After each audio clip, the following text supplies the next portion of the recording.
আসসালামু আলাইকুম, আমি আজমেরি। সকালবেলা থেকে আজকের এই ছোট্ট ব্লগটি শুরু করছি। হলুদ রাঙা ফুলে শুভেচ্ছা জানিয়েই কিন্তু ব্লগটির স্টার্ট হচ্ছে।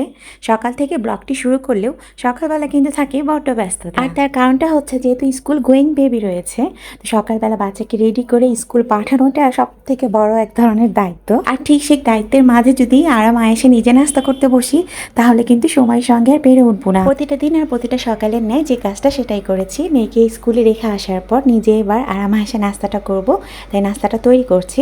বাসায় যা রয়েছে সেটা দিয়ে নাস্তাটা করে নেব। আর একটা কথা বলে রাখি, এই ভিডিওটি কিন্তু আমার রমজান মাসের পূর্বে শ্যুট করা।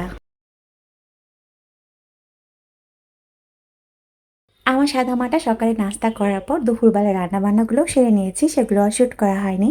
গোধূলি লগ্নে সূর্যের হারিয়ে যাওয়ার পূর্বে বারান্দায় ফুলের যে অপরূপ সৌন্দর্য ফুটে উঠেছে, বসে বসে সেটা কিন্তু উপভোগ করছিলাম। সূর্যি মামা তো তড়িঘড়িতে রয়েছে, সে বাড়ি ফিরতে চায়। এদিক থেকে আমার মেয়ে বায়না ধরেছে, সে বাড়ি থেকে বের হতে চায়, মানে তাকে বেড়াতে নিয়ে যেতে হবে। বায়না ধরেছে সে আমার সঙ্গে এখন বাইরে যাবে। তো প্রায় সন্ধ্যা হওয়ার পথে একটু রাগান্বিত হয়েছি। আসলে রাগ তো আমাদের জীবনেরই একটা অংশ। তারপরও মেয়ের আবদারকে প্রাধান্য দিয়ে মা মেয়ে চলে এসেছি আমাদের রাজশাহীর সিএমবি মোড়ে। এসেছি রাজশাহীর সিএনবি মোড়ে। এখানে কিন্তু সন্ধ্যার পর নানা ধরনের খাবারের স্ট্রিট ফুডের দোকান বসে। যারা স্ট্রিট ফুডগুলো খেতে পছন্দ করেন তাদের কাছে জায়গাটা কিন্তু বেশ ভালো লাগবে। যেহেতু আমরা অনেকটা লেটে এসেছি, অন্ধকার হয়ে গিয়েছে আলো স্বল্পতার কারণে আর তড়িঘড়ির কারণে আসলে আমি ভিডিওগুলো ভালোভাবে শ্যুট করতে পারিনি। এর মাঝে মেয়ের উপরও বেশ রাগান্বিত হচ্ছিলাম। তো যাই হোক, সব কিছু মিলেই মা মেয়ে খুব ভালো একটা সময় কাটিয়েছি। রাগ অভিমান এসব তো আমাদের জীবনের অংশ।